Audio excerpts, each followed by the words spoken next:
Hey, how you doing? Welcome to another video. I want to I want to cover a topic today from one of our comments. And this person is definitely still plugged firmly into the old alcohol way of thinking.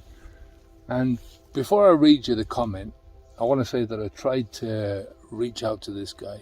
But even though we exchanged a few comments, a few words online, there was no shift in his perspective, even a little bit. In fact, the more I tried to give him some advice, the more steadfast he was in sticking to his position, right? The more annoyed he got, which was turning a bit unpleasant. So there was no point in continuing it, right? So as is life, sometimes you just can't help somebody who just doesn't want to listen, right? And, that's just the way it is. So this guy said to me that I was missing the point.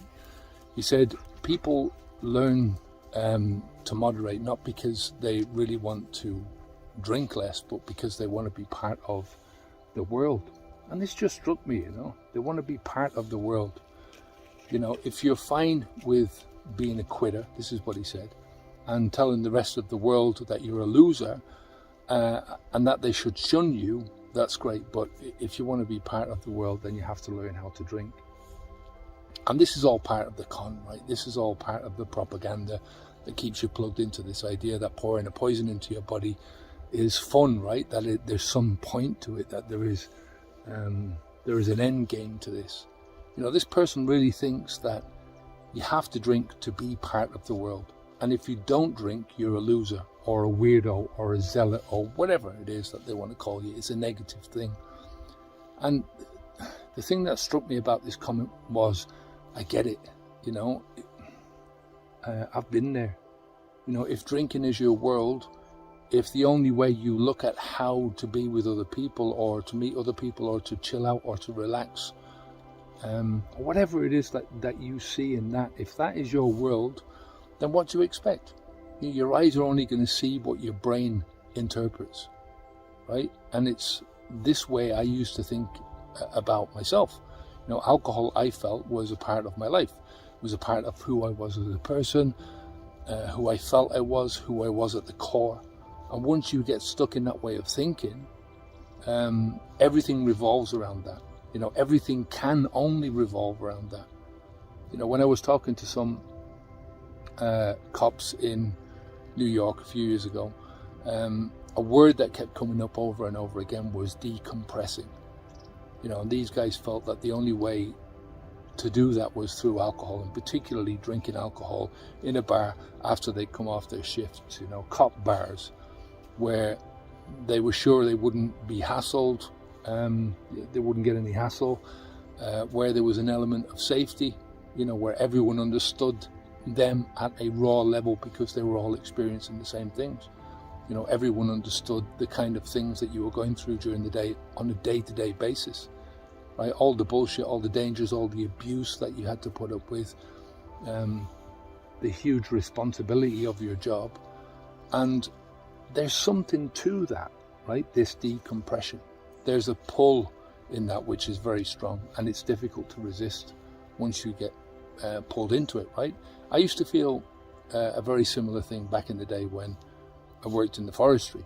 Some days there were very calm days. They were planting trees, they were tending to saplings that needed taking care of. It was just a peaceful way of living. We're out in the fields, there was nobody else around, and it was just quiet. It was nice.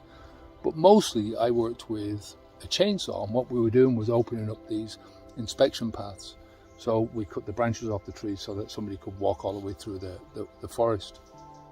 And this was a very loud, very angry, very threatening machine that you were working with. And it was always at shoulder height because we had to cut off the branches at this height, right? So this was all day long that we had to do this, right? So one false move and, the saw would bounce back and maybe hit you in the neck or something like that, right?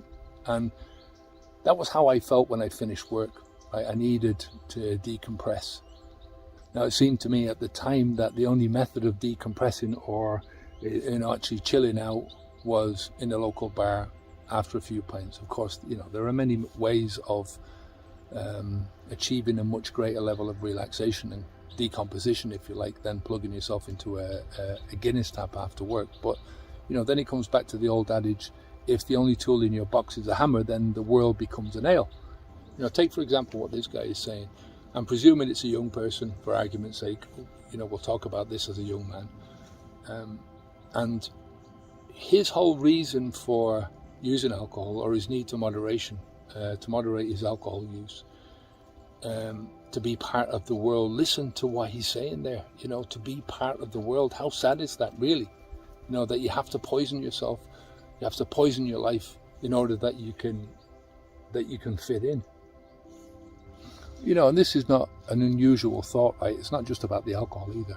I've heard the same thing with social media, with people being addicted to likes and to getting clicks and to getting positive comments. When they post a photo, they're posting photos on Instagram or whatever it is that they're doing, and they're posting comments on and photographs on everything in their lives, right? They're living their life as if viewed through this Instagram lens, right? Or through the lens of an Instagram post.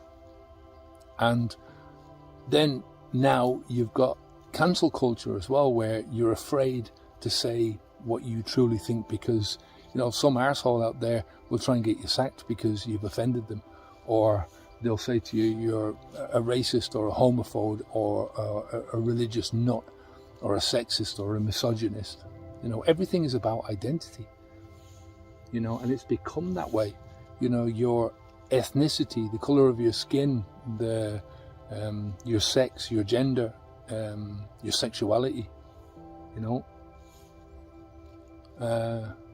it all better be the right stuff.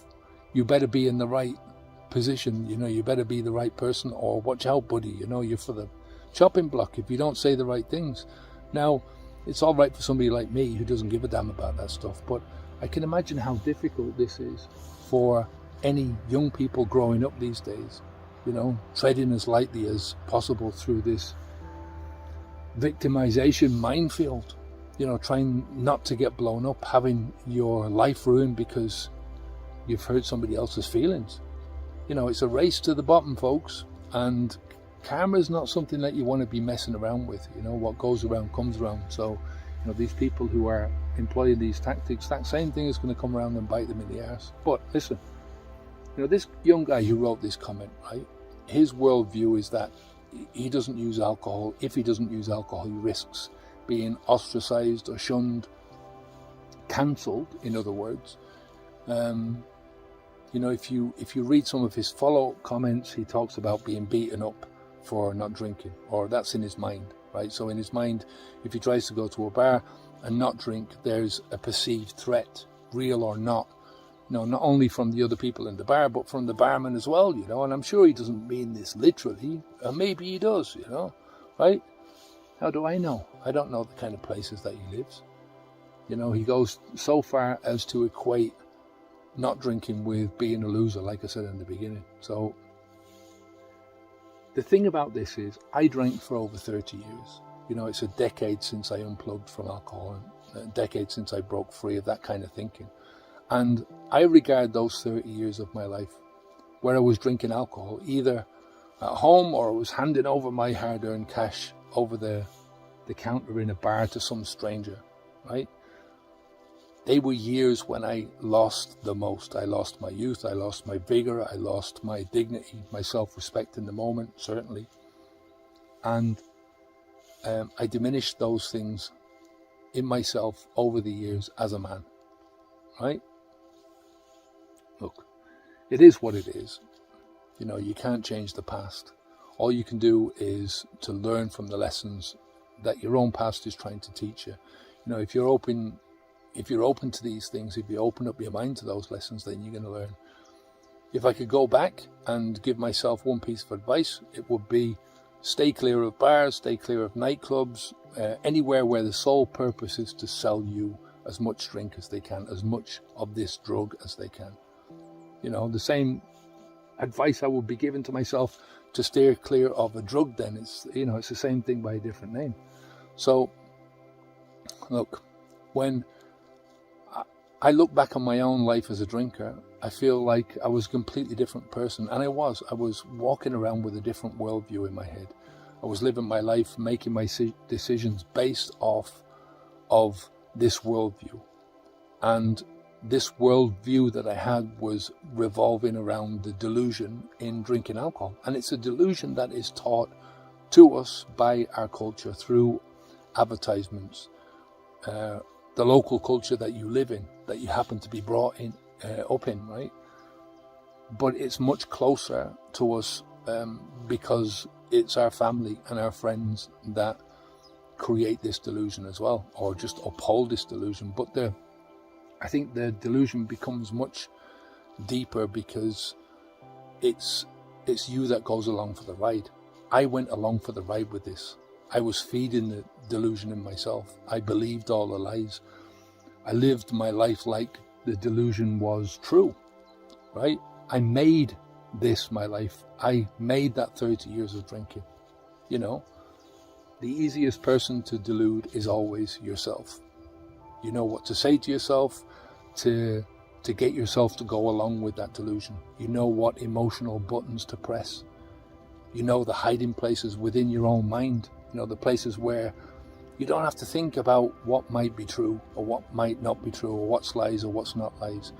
And the more you do this, the more you plug into that habit and the behavior and the rituals and the drinking thinking, the more the delusion is going to infiltrate and subsume your life, take over your life.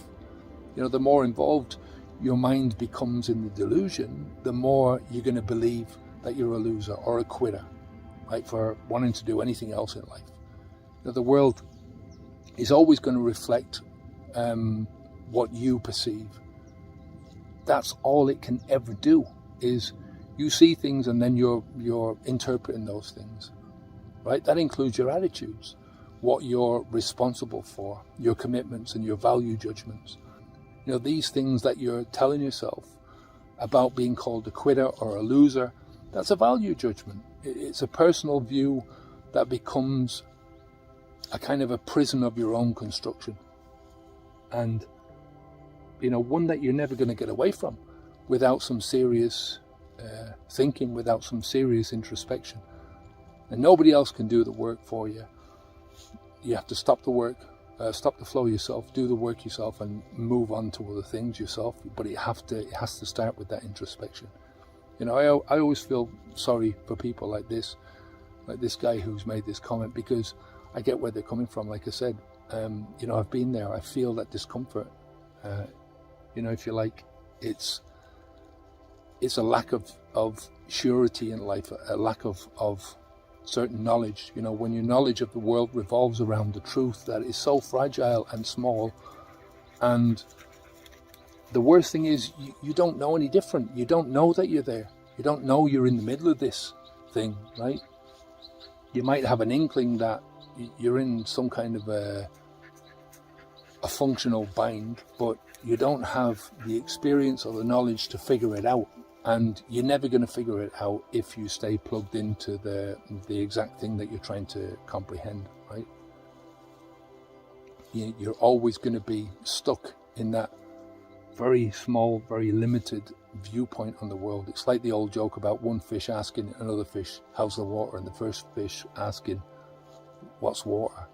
Do you get what I mean? So, look, the truth of the matter is, the more you understand of the world and its workings, about people and their workings, about life and its workings, the more you expand your knowledge in any direction. The more you see that you don't understand, right? The more you see that there is so much more out there that you don't know, right? But we've got to return to the basic premise that you can only be responsible for your own change. You cannot be responsible, or you can't change somebody else who doesn't want to change, or they can't see what you're telling them, right? The best way of being responsible for your life and for yourself and the changes that you want to see is to be open to building a working knowledge of yourself, right? That working knowledge doesn't mean that you know everything about yourself, It doesn't mean that you know everything about your life. No, it means that you know enough about yourself and your life to be able to think clearly, to be able to bounce ideas around, to rely on your own experience of yourself and your life. You know, there's nobody else that knows you and your life better than you do yourself. And to be able to rationally weigh up, to think about your choices and to rationally weigh up what your choices are, to come to some realistic conclusions and to make decisions based on those conclusions that are more likely to lead you to a good outcome. You know? And what is a good outcome? You know, I can't decide that for you. I'll leave that up to you to decide. It's certainly not being frightened of being judged or conforming to some batshit crazy idea that you have to pour a toxin into your mouth for fun, or conforming like a sheep, or whatever. Anyway, look, I'll finish it up for there. If anyone wants to get some help to start out getting sober, to begin the process of at least making some sensible choices about whether or not you should continue to be plugged into the alcohol, into the alcohol way of living, we've got a free beginner's guide to get in and staying sober. The link is in the description. I'll leave it there for today. Take good care of yourself, and I'll speak to you soon. Onwards and upwards, eh? Bye now.